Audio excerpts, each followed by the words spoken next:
कांग्रेस की भारत जोड़ो यात्रा में राहुल गांधी के कंधे से कंधे मिलाकर पूरी यात्रा में साथ रहने वाले योगेश मीणा ने भाजपा पर निशाना साधा है।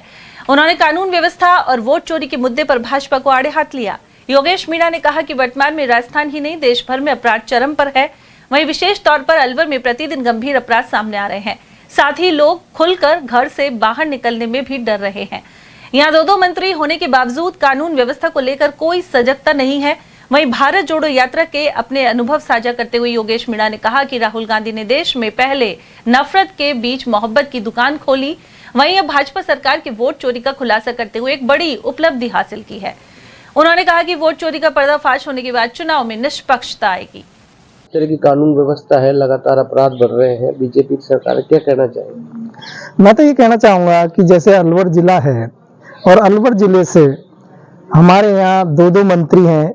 एक तो कैबिनेट मिनिस्टर साहब हैं अपने दिल्ली केंद्रीय मंत्री, और दूसरे स्टेट के वन मंत्री साहब हैं।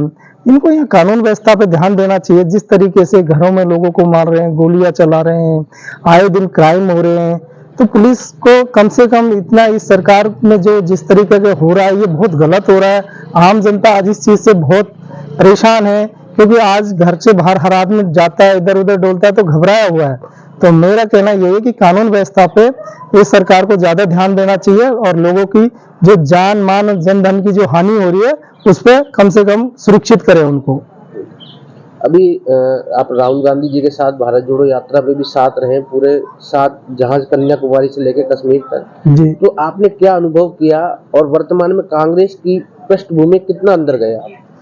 देखो, भारत जोड़ो यात्रा 7 सितंबर 2022 को कन्याकुमारी से शुरू हुई और कश्मीर के लाल चौक पे खत्म हुई थी, और ये हमारे राहुल गांधी जी के नेतृत्व में हुई थी। और राहुल गांधी जी ने लोग देश के अंदर भाईचारा, प्रेम कि भाई नफरत छोड़ो, भारत जोड़ो, ये हमारा एक नारा था। और राहुल गांधी जी ने पूरे देश में मोहब्बत की एक दुकान खोली, भाईचारा की दुकान खोली। कोई मतलब उनके लिए कांग्रेस पार्टी एक 36 कौम की पार्टी है, जिसमें सभी लोगों का मान सम्मान है, सभी लोगों का इसमें अपना योगदान है।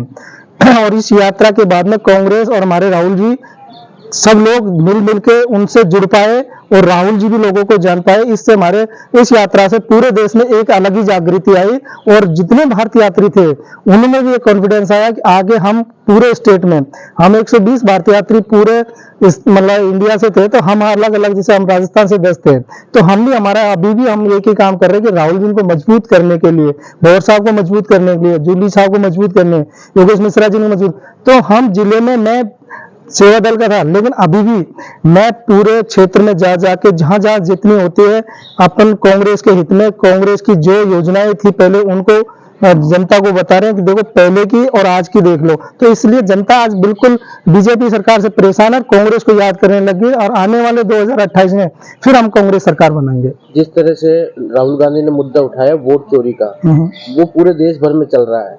क्या लगता है आपको कि कितने स्तर पर उन्होंने इस कदम को उठाया और इसका क्या प्रभाव पड़ने वाला है?